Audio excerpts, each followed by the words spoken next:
बिस्मिल्लाहिर्रहमानिर्रहीम। अस्सलाम वालेकुम। कैसे हैं आप सब? उम्मीद है आप सब खैरियत से होंगे। मेरा नाम हाफिज मोहम्मद शहबाज है। आज हम 9th class mathematics chapter 3 review exercise 3 question number 5 solve करेंगे। इसमें कहा गया है use Venn diagrams. Venn diagrams को इस्तेमाल करते हुए to verify the following result की तस्दीक करें। फर्स्ट पार्ट में हमें कहा गया है a minus B is equal to A union B complement मालूम करें वेन डायग्राम्स की मदद से। तो सोल्यूशन में सबसे पहले हम एज इट इज लिख देंगे a minus B is equal to A union B complement. अब क्योंकि क्वेश्चन में हमें ये नहीं कंफर्म बताया गया कि a और b दोनों ओवरलैपिंग है या डिसजॉइंट सेट्स हैं। सबसे पहले आपको ओवरलैपिंग और डिसजॉइंट का बता देते हैं कि ओवरलैपिंग सेट्स वो होते हैं जिनमें दोनों सेट्स में कॉमन एरिया मौजूद होता है a सेट और b सेट में, जबकि डिसजॉइंट सेट वो सेट्स होते हैं जिनमें कॉमन एरिया मौजूद नहीं होता a और b सेट्स में। तो ये सेट्स जो हैं ओवरलैपिंग हैं और ये डिसजॉइंट सेट्स हैं। तो ये से हमें क्वेश्चन में कंफर्म नहीं किया गया, लिहाजा हम केस 1 में फर्ज कर लेते हैं कि दोनों सेट ओवरलैप कर रहे हैं। तो हमने लिख दिया है इफ अगर a and b are overlapping, a और b दोनों ओवरलैपिंग है, तब के लिए हम वेन डायग्राम्स बना देते। तो सबसे पहले हम देखते हैं कि लेफ्ट हैंड साइड में हमें दिया गया है a माइनस, तो हम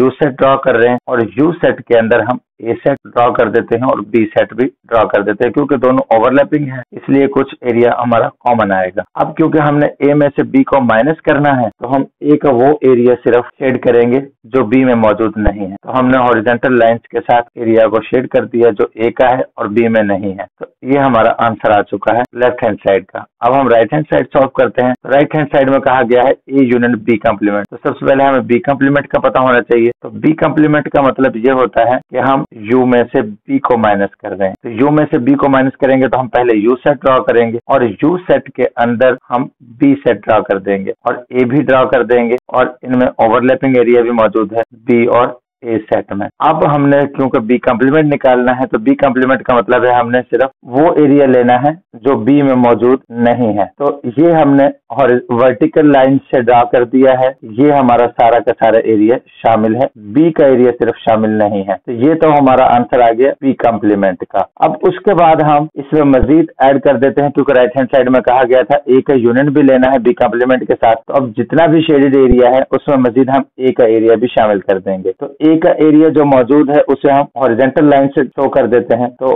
अब इस तरह से सिर्फ हमारे पास बी का वो एरिया रह गया जो ए में भी मौजूद नहीं है। मीन के कॉमन एरिया जो था वो भी हमारा शामिल हो चुका है और ये हमारी वेन डायग्राम ड्रा हो चुकी है, जिसके मुताबिक हमारा आंसर में वो तमाम का तमाम एरिया शामिल हो चुका है जो वर्टिकल लाइंस वाला है और वो एरिया भी तमाम का तमाम शामिल हो चुका है जो हॉरिजॉन्टल लाइंस वाला है। तो ये वेन डायग्राम हमने ड्रा कर दी है राइट हैंड साइड की। और अब क्योंकि हमने जब देखा है तो लेफ्ट हैंड साइड और राइट हैंड साइड का जो आंसर है वो सेम नहीं आया है, क्योंकि लेफ्ट हैंड साइड में सिर्फ ए का वो एरिया शामिल हुआ जो बी में नहीं है, जबकि राइट हैंड साइड में यू का भी तमाम का तमाम एरिया शामिल हो गया और ए का भी तमाम का तमाम एरिया शामिल हो गया है। इसलिए लेफ्ट हैंड और राइट हैंड साइड इक्वल नहीं है। तो हमने ये इक्वल लगाते हुए इसे क्रॉस कर दिया, जिसका मतलब है कि ये इक्वल नहीं है और हमने लिख दिया है कि a minus B not is equal to A union B complement. तो ये हमने वेरीफाई कर दिया है पहले केस के मुताबिक जिसमें a और b ओवरलैपिंग है। अब हम दूसरे केस के मुताबिक वेरीफाई कर लेते हैं। केस 2 ले लिया हमने if a and b are disjoint. अगर a और b दोनों डिसजॉइंट है,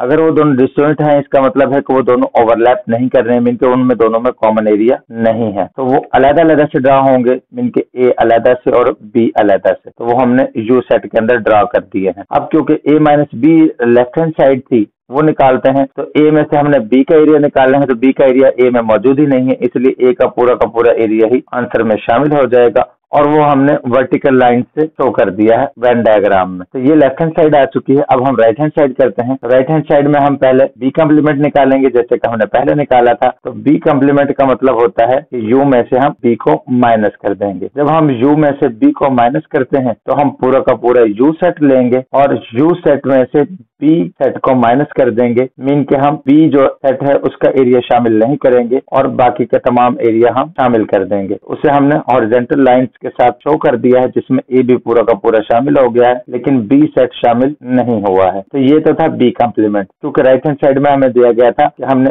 ए का यूनियन लेना है बी कॉम्प्लीमेंट के साथ। अब ये जो बी कॉम्प्लीमेंट निकल चुका है इसमें से हम ए के साथ यूनियन ले लेते हैं, तो हम ए को वर्टिकल लाइन से शो कर देते हैं। तो इस तरह से ए का पूरा एरिया पहले भी शामिल था और अब दोबारा से जब यूनियन लिया है तो वो भी दोबारा से शामिल हो गया। तो ये हमारा आंसर आ चुका है राइट हैंड साइड का, जिसमें ए पूरा सेट शामिल हो चुका है और यू का वो एरिया शामिल हो चुका है जिसमें बी मौजूद नहीं है। तो ये हमने वेन डायग्राम ड्रॉ कर दी है, जिसके मुताबिक ए का भी तमाम एरिया शामिल हो चुका है और यू का वो तमाम एरिया भी शामिल है जो बी में मौजूद नहीं है। अब हम अगर देखते हैं आंसर, लेफ्ट हैंड साइड और राइट हैंड साइड अभी भी इक्वल नहीं आई है, क्योंकि लेफ्ट हैंड साइड में सिर्फ ए सेट ही शामिल हुआ था आंसर में, जबकि राइट हैंड साइड में यू का वो तमाम एरिया और ए भी शामिल हो चुका है जो बी में मौजूद नहीं है। इसलिए ये आंसर भी इक्वल नहीं है। दोनों लेफ्ट और राइट हैंड साइड के हम इक्वल लगाते हुए क्रॉस कर देंगे, जिसका मतलब है कि दोनों इक्वल नहीं है, और हमने लिख दिया A minus B not is equal to A union B complement. तो इस तरह से ये फर्स्ट पार्ट हमारा कंप्लीट हो चुका है।